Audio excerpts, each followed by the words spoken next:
ថ្ងៃនេះប្រហែលជាអ្នកមានអារម្មណ៍ថាខ្លួនឯងទន់ជ្រាយ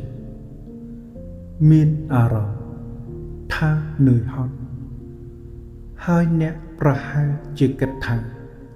ខ្លួនឯងមិនមានសមត្ថភាពគ្រប់គ្រាន់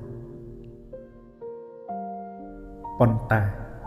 ខ្ញុំមើលឃើញអ្វីផ្សេងពីអ្នក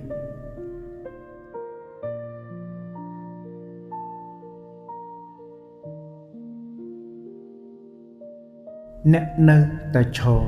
នៅទីនេះទោះបីជាពេលខ្លះអ្នកមានអារម្មណ៍ថាចង់បោះបង់អ្នកនៅតែព្យាយាមធ្វើទោះបីជាគ្មានអ្នកណាមើលឃើញអ្នកក៏ដោយអ្នកនៅតែដកដង្ហើមទោះបីអារម្មណ៍របស់អ្នករងនឹងសម្ពាធក៏ដោយទាំងនេះជាសញ្ញាបង្ហាញថាអ្នកមិនមែនជាមនុស្សដែលទន់ជ្រាយនោះទេប៉ុន្តែអ្នកគឺជាមនុស្សដែលកំពុងប្រយុទ្ធជាមួយនឹងបញ្ហាដោយភាពស្ងប់ស្ងាត់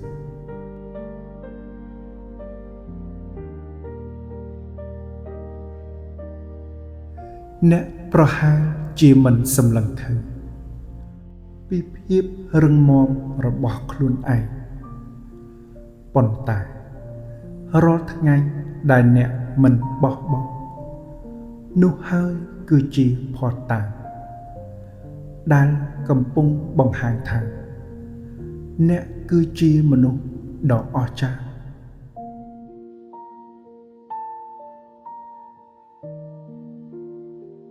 កុំមើលស្រាលខ្លួនឯង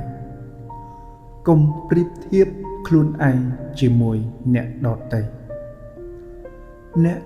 កំពុងដើរលើផ្លូវរបស់អ្នកហើយអ្នកកំពុងតែរីកចម្រើនទោះបីជាយើងក៏នៅតែជាចលនា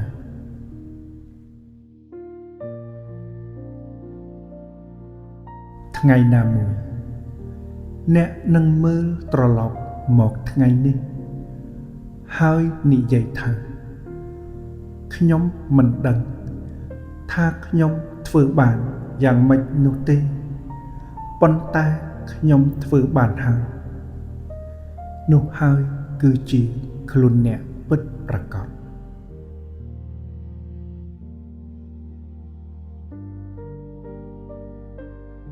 ព្រោះអ្នកជាមនុស្សដែលមិនបោះបង់ជាមនុស្សដែលរៀនពីការឈឺចាប់ជាមនុស្សដែលព្យាយាមប្រែក្លាយពីភាពទន់ជ្រាយមកជារឹងមាំ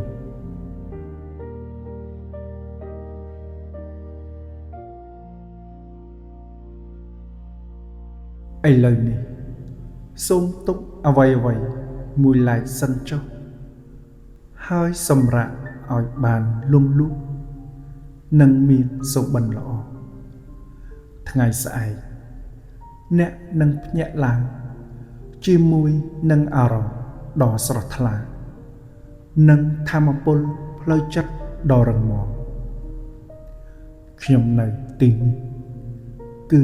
ដើម្បីអ្នក